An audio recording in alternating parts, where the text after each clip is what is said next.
জীবনে সফল হতে গেলে তিনটা ব্যাপার মাথায় রাখবেন, এটা বলে আমি শেষ করবো। তিনটা ব্যাপার ইনশাআল্লাহ আপনি যে স্টেজের স্টুডেন্ট হন, আপনি যা চিন্তা করছেন আপনি সফল হবেন। এক নাম্বার, বাবা মার দোয়া নেবেন। মা যদি বেঁচে থাকে মায়ের পায়ের নিচে বসে থাকেন, কান্নাকাটি করেন।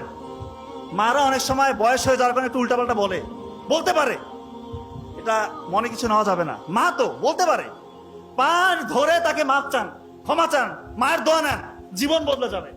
কোথায় যাবেন আপনি চিন্তা করতে পারবেন না। বাবা বেঁচে থাকলে বাবার দোয়াটা নেন।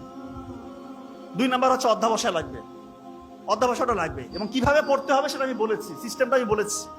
নাম্বার 3, গোপন গুনাহ ছেড়ে দিতে হবে, গোপন ইবাদত করতে হবে। গোপন গুনায় যারা লিপ্ত, স্যার আমার মধ্যে ওই চিন্তাটাই আসতেছে না স্যার, আমি যে বিয়ে করবো ওই মানে ওই টাকাটা আমার মধ্যে নাই, ওই আগ্রহটা আমি হারিয়ে ফেলেছি স্যার, আমি এরকম ছিলাম না। এই জন্য দয়া করে কেউ যদি এর আশেপাশে থাকেন দূরে থাকেন ভাই, ধ্বংস হয়ে যাবে। এমন গোপন গুনাহ এটা, এমন ভয়ঙ্কর ভয়ঙ্কর রোগ আপনার হবে যেটা বংশে আপনার হয় নাই কারো, এবং এমন রোগ আল্লাহ মাফ করে হতে পারে যেটা কাউকে শেয়ারও করতে পারবেন না। এই জন্য গোপন গুনাহ ছেড়ে দেন, আল্লাহ তাআলা খুশি হয়ে যাবে। আল্লাহকে রাজি খুশির জন্য গোপন গুনাহ ছেড়ে গোপন ইবাদত করেন, তাহাজ্জুদের সালাত আদায় করেন। যে স্বপ্ন আপনি দেখবেন সে স্বপ্ন ইনশাআল্লাহ বাস্তবে রূপান্তরিত করতে পারবেন, এটা আপনি বিশ্বাস করেন। আমাদের ব্রেইনের একটা সিস্টেম আছে, আমরা জানিয়ে ভাবি, জানিয়ে চিন্তা করি, ব্রেইনের মধ্যে তখন রেটিকুলার অ্যাক্টিভেটিং সিস্টেম চালু হয়ে যায়, RAS বলে। জানিয়ে চিন্তা করবেন, জানিয়ে ভাববেন, ব্রেইন তখন আপনাকে ওইভাবে পরিচালিত করবে। আর আল্লাহর সাথে কানেকশন আপনার আছেই।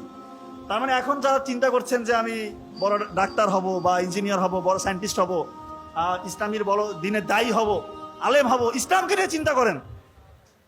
700 শতাব্দীর দিকে ইসলাম কোথায় ছিল? এমন বিস্তৃত সাম্রাজ্য তারা দখল করেছিল, ওই সময় পর্যন্ত কারো অধীনে এত বড় রাজ্য ছিল না। অত শুরু হয়েছিল কোথায় থেকে? একটা সামান্য একটা গোত্র, একটা উপজাতি ছিল তারা। নবী করিম সাল্লাল্লাহু আলাইহি ওয়াসাল্লামের বদৌলতে তারা গোটা বিশ্ব দখল করেছিল। তো আপনাদের মধ্যে এখন ওই চিন্তাটা জাগ্রত করতে হবে যে হ্যাঁ আমি পারবো। শুধু ডাক্তার ইঞ্জিনিয়ার হলে হবে না, এমন কিছু করতে হবে ইসলামের কাজে যেন লাগে। ইসলামের জন্য নিজেকে ডেডিকেশন নিয়ে আসি নিজের মধ্যে, যে ইসলামের জন্য আমি কাজ করব। গোপন ইবাদত করেন, আপনি যা চাচ্ছেন তাই পাবেন ইনশাল্লাহ। আশা করছি বুঝতে পেরেছেন। সবাই ভালো থাকবেন, আপনাদের মনের আশা আল্লাহ তাআলা পূরণ করুক। দোয়া রাখবেন, ভালো থাকবেন। আসসালামু আলাইকুম ওয়া রাহমাতুল্লাহ।